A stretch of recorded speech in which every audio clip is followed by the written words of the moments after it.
Should we regularly be clearing ourselves? What does your gut say? Because I'm guessing you're thinking the answer is probably that actually makes sense. And that would make you absolutely right. Yes, we actually should be clearing ourselves. How do we do that? So it sort of depends. When I have clients who have been physically around negative entities or evil things or even a lot of dead in their home, part of reclaiming their space is taking a bath in a bathtub with a few grains of salt. The directions that come with that are to, you don't have to get all the way underwater. This is not a baptism.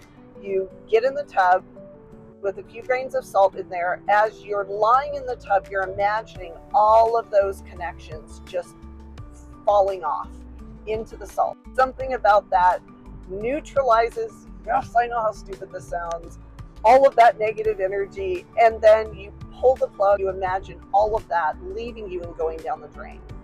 There is something to it. There's also the mental exercise of letting go. Consciously, it only takes a couple of minutes. Just need to sit outside, preferably on the ground, hopefully in grass where you feel supported and comfortable. But if you can touch the ground, that would be awesome. If you can't sit, take your shoes off and stand, even in your socks. Stand outside and imagine that you are letting go of everything that doesn't serve you. Then go inside and wash your hands and walk away and leave it there. Intentionally leave it there, even if you don't know exactly what it is that you're leaving.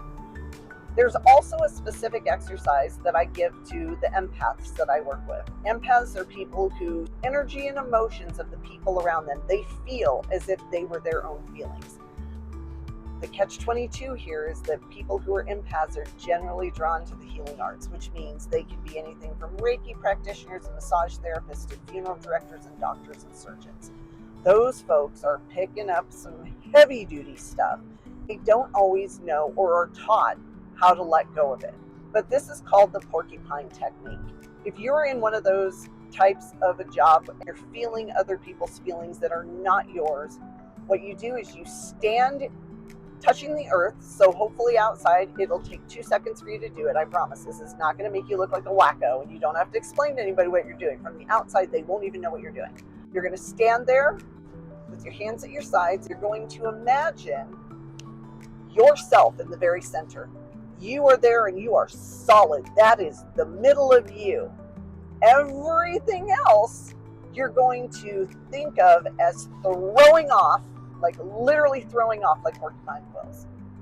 All of the emotions that don't belong to you, all of the feelings that don't belong to you, all of the energy that doesn't belong to you, porcupine that shit. Throw it out.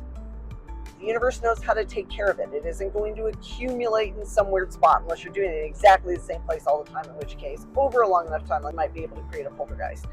But that would be really unlikely.